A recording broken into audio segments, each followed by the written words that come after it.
आओ मिलकर बचाएं। निर्मला पुतुल।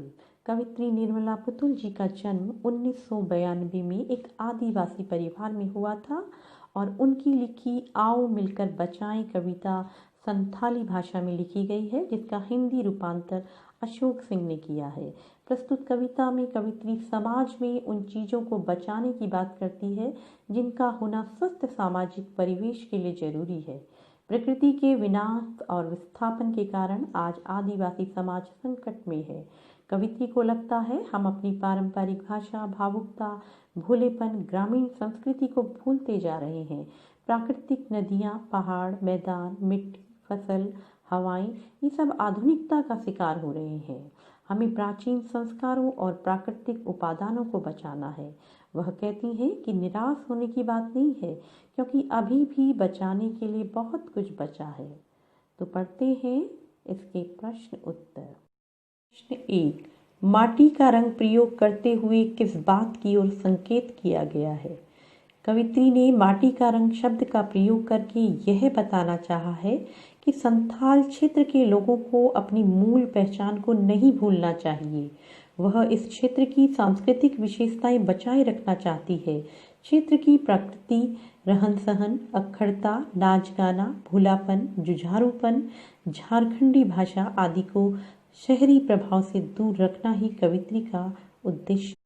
भाषा में झारखंडीपन से क्या अभिप्राय है?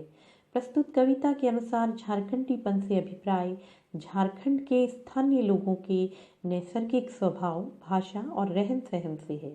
उक्त स्वभाव को ही शहरी संस्कृति धीरे धीरे नष्ट कर रही है, जिसके विरोध में कवित्री अपने संथाल व झारखंड राज्य के लोगों से आह्वान करती है कि वो अपनी मूल संस्कृति की तरफ लौट जाएं और अपनी धरोहर सुरक्षित कर लें। दिल के भोलेपन के साथ साथ अक्खड़पन और जुझारूपन को भी बचाने की आवश्यकता पर क्यों बल दिया गया है? दिल का भोलापन अर्थात मन का साफ होना, इस पर कविता में इसलिए बल दिया गया है कि अच्छा मनुष्य और वह आदिवासी जिस पर शहरी कलुष का साया नहीं पड़ा, वह भोला तो होता ही है, साथ साथ उसे शहरी कही जाने वाली सभ्यता का ज्ञान नहीं, तो वह अपने साफ मन से जो कहता है वह अक्खड़ दृष्टिकोण से कहता है। शक्तिशाली संथालों का मौलिक गुण है जूझना, सो उसे बनाए रखना भी जरूरी है। प्रस्तुत कविता आदिवासी समाज की किन बुराइयों की ओर संकेत करती है? प्रस्तुत कविता आदिवासी समाज की निम्न बुराइयों की ओर संकेत करती है। नंबर 1, आदिवासियों की संस्कृति व जीवन पर शहरी वातावरण का वर्चस्व बढ़ गया है, फलस्वरूप वे अपनी मूल पहचान गंवाते जा रहे हैं। नंबर 2, आदिवासी समाज मादक पदार्थों की तरफ अत्यधिक झुका है, जिसके कारण उनका शोषण हो रहा है। नंबर 3, आदिवासी समाज में अब भी शिक्षा का अभाव है। नंबर 4, धनुष बाण, तीर कमान इत्यादि जैसे अपने मूल धरोहरों से वे वंचित हो गए हैं। नंबर 5, कहीं ना कहीं वे आत्मविश्वास की कमी से जूझ रहे हैं। इस दौर में भी बचाने को बहुत कुछ बचा है से क्या आशय है? इस दौर में भी बचाने को बहुत कुछ बचा है से आशय है कि वर्तमान परिवेश में पाश्चात्य और शहरी प्रभाव ने सभी संस्कारपूर्ण मौलिक तत्वों को नष्ट कर दिया है। परंतु कवित्री निराश नहीं है। वह कहती है कि हमारी समृद्ध परंपरा में आज भी बहुत कुछ शेष है, आओ हम उसे मिलकर बचा लें। यही इस समय की मांग है। लोगों का विश्वास, उनकी टूटती उम्मीदों को जीवित करना, सपनों को पूरा करना आदि को सामूहिक प्रयासों से बचाया जा सकता है।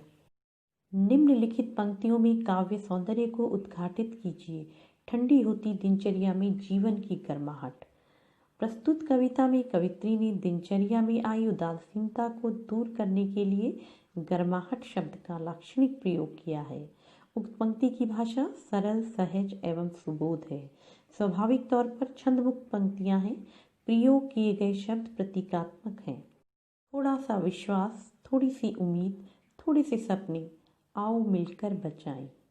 थोड़ा सा, थोड़ी सी, थोड़े से, तीनों शब्दों के प्रयोग से प्रस्तुत पंक्तियों में एक विशेष अभिव्यक्ति का प्रयोग हुआ है। उक्त पंक्ति की भाषा सरल, सहज एवं सुबोध है। प्रेरणात्मक पंक्ति है जिससे लोगों को आगे बढ़ने का आत्मबल मिले। प्रश्न 7, बस्तियों को शहर की किस आबोहवा से बचाने की आवश्यकता है? प्रस्तुत कविता के अनुसार बस्तियों को शहर की अपसंस्कृति के प्रभाव से बचाने की आवश्यकता है। कवित्री आदिवासियों से आह्वान करते हुए कहती हैं कि आओ हम सब मिलकर अपनी बस्तियों को शहरी वातावरण के दुष्प्रभाव से बचा लें तथा अपनी संस्कृति को सुरक्षित कर लें।